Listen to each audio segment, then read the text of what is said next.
Hey guys, it's Maymay. When I made this card, several of you loved the simplicity of the pop and twist mechanism on the inside and wanted me to show you kind of how to do that for different sizes of cards. So I did some practice, did a little research, and I think I've come up with kind of a formula. It's not exactly a formula because I tried to write it like a formula, but I think if I show it to you, it will make sense. So today we're going to make it in several different sizes of cards so you can see how this works and even see how big you can make them. Okay, so this one that I did the other day is the easiest thing to do. It's so much easier than how I did my pop and twist originally. It's the easiest thing to do. And this one is for a 4x4 card. So if you want to see how to do this one, then I'll put the video in the description and also in the iCard above for you. Now the first one we're going to look at today is the standard size card we use all the time. This is an A2 size card, which means it is 4¼ wide by 5½ tall. Now this has arrived to because we have 8½ by 11 cardstock in the US. So it's 8½ inches wide, 11 inches tall. And when you cut this in half either way, you can get 2 card bases out of that. Okay. So I want to talk about how to come up with your pop and twist mechanism. Okay. What I did was this area right here is what I have to work with. Why is that? Because whenever I have my pop and twist mechanism in the card, and I'm going to do this, don't do this to yours, but I'm going to lift it. It has to live inside this space. See how it has to live inside that space so that it can hide it? So this is the most space you can work with. So what I did for mine is I decided, because I never wanted to worry about my pop and twist mechanism hanging off the bottom, I decided that 1/2 inch shorter than this section of my card base is going to be the longest length I can go. Okay, so that's for any card size, but since we're talking about A2, that means I do not want my mechanism when folded any longer than 5 inches. Okay, let's look at this with the ruler. So 5½ is my card base. I want my mechanism to stop here. Then I always know it'll be hidden inside my card. If you've ever made one and you've had trouble getting your the items to hide inside the card base, this makes sense to you. So that is as long as I want my mechanism to be. So we'll talk about that in a second. Now, as far as width is concerned, this is really interesting. You have this whole width to work with, but I kind of did the same thing with this theory. I decided I didn't want to worry about any of my pieces hanging off the side after I'd created them. So what I decided is with my mechanism, I'm going to do the same rule. If 4¼ is the width I have to work with, I'm going to stop 1/2 inch shy. So 3¾ is as wide as I will go in this size card. So basically I've given myself the same rule. 1/2 inch shorter, 1/2 inch thinner, if that makes sense. Okay, and I'm going to show you what I mean by those two numbers. Now for this section up here, this is kind of where that comes in. I can make my pop and twist as small as I want. It can be just a little strip that pops out. I can make it wide, but I can't make it any wider than 3¾ because I'm making it at 1/2 inch shorter than the width of my card. Okay, this will all make sense in a second. So I can go from any size. So I'm going to make one that's 1 inch wide today, and then I'm going to make one that's 3¾ so you can see the two differences. All right, so then here's what we have to do. In order to make our strip, we know that 5 inches is our end point. So we're going to need a strip of paper twice this length. Okay, so if it's an A2, I need it 10 inches. If I'm working with a 5x7, if I'm working with a 6x6, I'm going to need it twice this length. Now where width is concerned, I told you I'm going to do one that's 1 inch to show you really thin, and I'm going to do one that's 3¾ So let me cut those strips. So these are my strips. This is as small as I think I should ever go. I really wouldn't even go this small. I like the size of this one, and this one is 1¾ So you can decide, and like I said, I'm doing a really, really tiny one, but this is as small as I would want to go. This is as wide as I'm going to allow myself because it's 1/2 inch in and 1/2 inch in. Now, the other thing I want to say to you is this. This is the mechanism that does the popping up. Okay, so this is this little piece on the inside, the white piece you see here that holds my little decoration in the middle. Okay, for my middle piece to be safe, I'm always going to make it the size of my strip. All right, that way, I mean, it just makes sense to me. That way it hides my working, okay, and it fits inside my card because these are my parameters. So let me show you what I'm talking about. All right, the first thing you have to do, and this one's probably going to be tough to work with, the first thing you have to do is score it, okay? This is the same score you're going to do on every single one of these. This is the easy mechanism, okay? No more formulas and math and measuring, none of that. Here's what you're going to do. This is a 10-inch strip of cardstock. I'm going to score it in half at 5. That's it, in half at 5. Then I'm going to turn it around, and I'm going to score it in half again. And this is 1 inch, so I'm going to score it at half an inch. All the way down. This is all I'm looking for, is this cross section. You see that? Let me turn it over where you can see the cross section. That's all I'm looking for. I'm going to draw the lines in. So that's it. It's a terrible middle line. But that's what we're scoring. Cross sections, okay? So this is if I want a 1 inch strip in the middle. But like we said, we have this one that's 3 3/4. It's the same thing. So half of 3 is 1 1/2. And then half of 3/4 is 1, 2, 3, 4, 5, 6. So 3/8. So I'm going to add that here. 1, 2, 3. So half of 3 3/4 is 1 7/8. Okay. And then I'm going to score it in half here, which is 5. Half and half. That's so easy to remember. Okay. So let me do these lines too so you can see. All right. So what I'm going to do is just draw these in, just so it makes it easy for you to see on camera. All right. So to create our mechanism, it's the same for both of these pieces. I'm nervous about this little skinny piece. I've never done one this small, but here's what happens. You're going to take this middle line. I have to clean that line up. It's driving me insane. I tried to let myself be janky and I couldn't do it. So we got to clean that one up. Make it look better. There we go. It's just to show you guys, but I want it to be cleaner. Now what you're going to do to create your mechanism is with your center point staying intact. You don't want to cross over the center point. You're going to take these score lines and you're going to match them up like this. So we're going to take one side, we're going to twist it at our center line, and we're going to line up score line with score line. Now on the back it's just scored, but I've got it drawn for you on the front, okay? But before we crease this down, we're going to pick this up, turn it over, and make sure this score line and that one match up. Typically when I get here, I have to do a tiny twist to line everybody up, but once I've done that twist, we're in good shape. Now you just take your bone folder and crease that down. And you're going to do the exact same thing with the other side, okay? So what you're going to do is you're going to bring the other side in, just like this. And now we're going to line up using that cross line. We want to make sure we cross in the middle. We're going to line up this side score line, flip it over, and make sure this one's lined up. This one's actually good. I didn't even have to twist it. And then I can crease it, okay? The only other fold we need to make is the middle fold. And I'm just going to fold it back on itself like this and crease it. And then what happens, and don't worry, stick around. This looks better in the bigger stuff. In this tiny one, it's kind of rough. Then what happens is you kind of let that loosen up and you're going to squeeze these sides together, and this creates your mechanism. Okay, so let me show you what I meant by length. Remember, I limited myself to the 1/2 inch away from the bottom. So this guy's 5 inches tall, but my card is 5 1/2 inches tall. So see how it's not going to hang out the bottom? That was the point behind that measurement. Okay, you may need to watch this video a time or two for it to make sense. Then I can take this guy and I can put it right here. And you'll see again, if I line it up at the score, I'm 1/2 inch away here. I wanted to do that on purpose. So anything I put on this guy, as long as I steer pretty close to the edge, is not going to hang out. Okay. Now this is where I talked about we have all this extra room to work with. In an A2 size card, for me, I have up to 3 3/4 inch wide here to work with. So I'm going to show you how this works. Let me glue this one in and we'll see what it looks like, especially since I've never done one this small. So I'm going to glue it in by letting the point touch the score, but not go over the score. I want it to touch the score and then glue that down. All right. And then you flip the card over. This one may look really weird. I've never worked with one this tiny. And then we're going to add some glue there and glue it down as well. Okay. Then the idea behind this is when we open this card, let me get my little graduation card. So when we open this card, whatever we have on here is going to do this. Okay. So let me show you. So this guy now, when you open this card, it's going to pull that open. I got a little excess glue. I got out a little bit, but see how it pulls this open?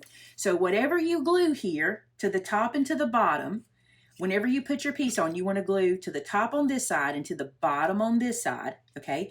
Whatever we put in here is going to pop open, all right? Now again, I don't know why you would use one that thin, but I wanted to show you that you could even go that thin. Now let me show you how wide you can go. Okay, So this piece here is 10 inches long by 3 3/4. So the reason it is that length, remember, is because the inside of our card is 5.5 inches long. So what I did was I took away the half, making it 5, and then I doubled that length so that I'll have 2 arms when I fold them in half, and that's what'll fit in my card. So let's do the fold again. Be much easier to see here. Score lines. We're going to cross in the middle, and we're going to line it up with the score. Here's a score. I'm going to barely push that and then flip it over and check the other side. See how I need to twist that one just a little bit? You want to make sure you get that done correct. And then do this. Now, the reason I gave myself 1/2 inch inside the card is because it's very hard to get your folds perfect, okay? So you want to give yourself a little breathing room. You don't need to have it so difficult for yourself. Now we're going to do the same thing. We're going to fold up from the bottom this time.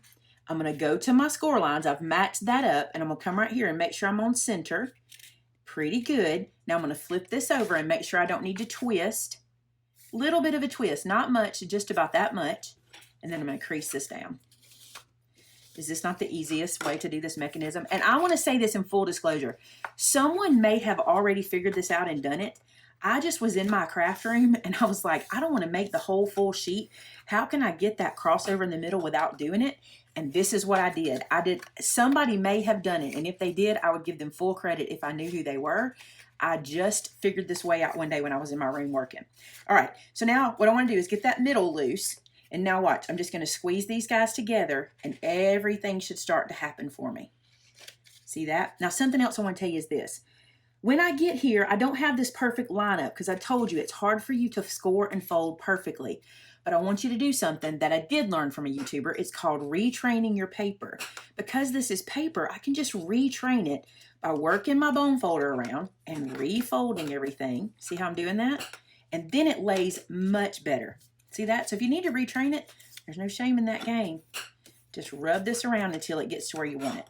Now let's look at another base. So here's another A2 base, and I want to show you the method of my madness. All right, so we know length. Length made sense a while ago. We've already done that, right? We did 5 inches, and we have this half left over. By not going any wider than 3 3/4, I end up with this 1/4 of an inch on either side. And that's typically what I would mat, or, it's close to what I would mat on the inside, but it really keeps me from hanging off the edge, okay? So, again, lined up to the score line. Take this little guy like this, put some glue on it, seal the top down, flip this over, do the same thing. See how I meant there's not like a formula I can write down, but if I show you what I'm doing, I think it makes sense if you think of it like that. So now, if you guys sit down to make a card with a pop and twist, you totally know how to do your mechanism. 100% how to do it. You see that? It's so easy when you think of it like that. It makes this super, super easy. All you need to do now is create your strip to go across the top. And the only reason I like to make my strip the same width as this guy, or at least a little wider, is to hide the mechanism. Did you see in my little test one here, I did it the same width as the strip across here, so it totally hides it. See how my mechanism is hidden? And it's hidden behind here. All right. All right, so let me show you this. Now that you've got this mechanism worked out on both of these guys, let me show you how to glue the piece that goes across the middle. So do these look familiar? They should, because they're exactly what we use to make the mechanism, okay? Now we need to make these where they'll go in there and fold and hide in our card. Let's start with the first one. Here's my cheater method for this, okay? I'm not going to score and do all that stuff. I don't have to. Watch what I'm going to do. I'm going to fold it in half here. We need this to have 4 sections so that it'll twist correctly. I'm going to fold it in half and crease it down. Then I'm going to take this little guy and I'm going to open it up. I'm going to take this end and fold to that crease. So bring that down here. Crease it down. Use my bone folder to get a nice crease. And then this piece, when I fold it back, is going to be the one that goes in the middle on that side. Then I'm going to turn it and do the same thing over here. You literally don't have to do anything fancy. I'm going to take all of the mystery out of these pop and twist cards because I like them. I think they're fun to give as gifts. All right, then what we need to do, we're just accordioning. Y'all know. We're just doing this with this guy. Mountain Valley. I can say Mountain Valley. Okay, so we're just doing this with this guy. And this is going to be the one that lives inside of here for our pop and twist. Okay. extremely skinny. I can't imagine you would do one that thin. I'm really doing extremes today. I don't even know that you would do one this thick. You might. All right, let's talk about this guy. So let's fold it. We're going to fold it in half. And then to make things even easier, since we're going to mountain valley it, watch this. So I'm fold it in half. Instead of opening this guy up, I'm just going to take it and come back over here. Just like this. So I'm just automatically getting my mountain valley fold in. So crease that one down. Then flip it over and do the same here. Just mountain valley. Now, if you need to measure and score, go right ahead. If you think scoring works for you, whatever works for you, then we end up with this guy. Okay, now let's put him in. I've got him laying here. We'll do him first. So when you install these, this is the trick to make them work. The first thing is you add glue above the score line on one side, okay? And the second thing is glue below the score line on the other. You don't want your glue to be bigger than your one single section, okay? Then what I'm going to do, because I've made these the same size, is I'm going to line up one side like so, and then just line up the other side and crease that down. Now you want this crease in the middle to come forward, okay? And because we did all our measurements correctly, all we have to do now is fold this guy in the middle and seal it down. I'm going to hold this where you can see it like this. See how he's hidden inside of there? He twists to hide and he pops when we open. Isn't that cool? Now it's bulky. I can't imagine you would make one this big, but I wanted to show you extremes. All right. So this one is the biggest one. Let's do that small one. All right. So the same holds true here. We're going to glue it down here on one side. I'm just going to match this up and glue it. And again, I'm doing this in extremes. I would do this about 2 inches across here, something like that. If I were making it myself, that's just how I would do it. Then I'm going to line this one up over here. And making them the same makes life really easy, because even if you don't close this completely flat, you know if you line this guy up with this guy and you line the other end up right in the corner like this, you know it's going to be right. Okay? This might not be bad. There might be a place for this one. You know, you might want to put some little die cut images or something on top of here. And as long as they're not bigger than this or wider than your 3 3/4, you're okay. So then this guy then folds and goes inside, because that's how we planned it. Here we go. I want to make sure that I had a piece not folded correctly. So see what happens? Boom. That's kind of cool, isn't it? See that? So there is a pop and twist that looks like this. It's very tiny. All right, so this is 1 inch, okay? This one is the 3 3/4 inch. And this guy, even though this is a 4x4 card, this is a 1 3/4, okay? To me, this makes more sense. This kind of size, this kind of look makes more sense. These, again, are extremes. I just wanted to show you how far you could go. Let's look at it in a 6x6 card, because I want to show you the formula all over again, okay? Now in the 6x6, I'm not going to do the extremes, okay? I'm not going to go down to 1 inch and go up as big as I can, but I will tell you what it would be. Here, again, I would never go lower than 1 inch. I think it would be too hard, but it's the same method here. This is my 6x6 card. When I open it up, this is the area I can hide my mechanism. This is 6 inches. What's my rule? 1/2 inch. So I know I can double 5 1/2 and I'll be okay. So my strip needs to be 11 inches long here. And then I've got to decide my width for how big I want it to be here. I have decided for today, just to show you guys, I'm going to do it half the width of my card. So it's going to be 3 inches across the middle, just because I think that'll be a good size for a 6x6 card. Of course, you can change that based on what you're doing. Now, if I were going to extremes and I wanted to make my pop and twist as big as I could inside here, I'd do the same rule. The farthest out I could go in here would be 5 1/2 inches, because that's my rule. 1/2 inch here and 1/2 inch here. But this side's not going to bother me today because I'm making it only 3 inches wide. All right. So that means I need 2 strips that are 11 by 3 to make the pop and twist on this card. So for the mechanism itself, super easy. Score it in half. Half of 11 is 5 1/2. So I'm going to score it at 5 1/2. I'm going to turn it around to the 3 inch side. And again, we got to figure this out. So half of 3 inches is 1 1/2. You just do the little 1/2 inch, the half math, which I typically can do. The other thing you can do if you don't want to score is just fold in half and crease. and fold in half and crease. You don't even have to score it. I do like scoring these though. I think I get a much better pop and twist, but you don't have to. You could totally do the same thing I showed you with the strip before, where you just fold it and then just fold it. 100%. Anybody could make this. All right. Now, I'm not going to make the markings on this guy today. And the reason is, number one, I think you can see the scores pretty good on this blue paper, but also because you've seen me do that. And I just want to show you without making the marks. So I want to keep my center intact. So I'm going to bring this down like so, and I'm going to line up my score marks and check the center. I'm a little low on that center, so I'm going to roll it back a little bit, push it back, and line up that side. Now with it held with my fingers, I'm going to flip it over and check this one. See how much I need to twist that one? It's almost 1/8 of an inch. So I'm going to twist here, and because that was such a big twist, I want to check the other side. Nope, we're good on the other side. So now I can crease this down. So you can see how you really don't need fancy tools for this, because you can just do half folds, right? All right, there's my first one.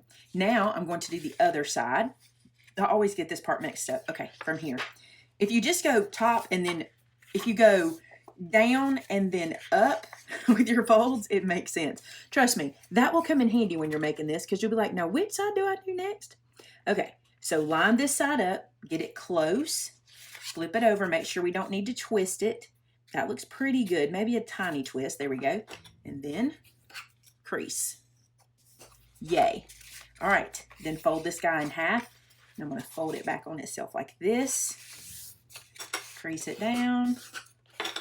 And now, if we take that middle and we kind of relax it like this, and then squeeze these sides together, look how easy this has become. It's taken all of the work out of the pop and twist. Now, I think I crossed over somewhere up here because that's a little bulky. But remember what I told you, we're going to retrain our paper. So I've got it where I want it, and I'm just going to work this so that my cardstock lands like I want it to. So that, yeah, that's much better. It was a little bit twisty, a little bit bulky. Just retrain it, okay? So this guy's ready for the card. Now let's do our little pop portion. So we're going to take this guy and fold it in half. Just like so. Crease this down. Bring this edge over like so. Crease this down. And I'm going to do the same over here. Are you guys seeing how easy this can be? Are you guys going to be making pop and twist cards like crazy? I hope so. Let me show you something else cool to do, just because I think it'll be neat. If you take one of your corner rounders, especially your We Are chompers that can go through a lot of thicknesses, and you just go ahead right now and do all 4 corners of this, watch how cute this is when it opens, right? So when it opens, it'll look like this, and you'll have these little framed areas to decorate. Isn't that cute? I think that looks cute. All right, so let's put it in the card. So this is our card base, folded in half. This is our mechanism. What do? We put it in here. We eyeball center it from side to side. We touch the score line without pushing over. Let me show you what I mean by that. We don't glue it like this. See how I'm over the line? We come right to the score line, add our glue. You can use sticky tape here too. If you are a sticky tape user or anything like that, you can totally do that. Then you're going to stick this down like so. I'm going to flip it over and do the other side. So glue this down. I think I got this guy a little twisty.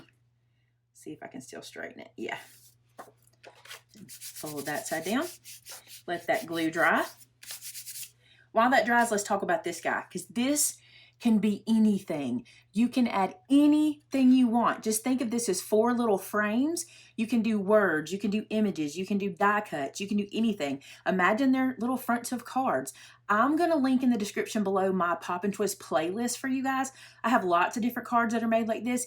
And you guys should go and check out Pinterest for Pop and Twist cards. You'll be shocked how many different ones there are.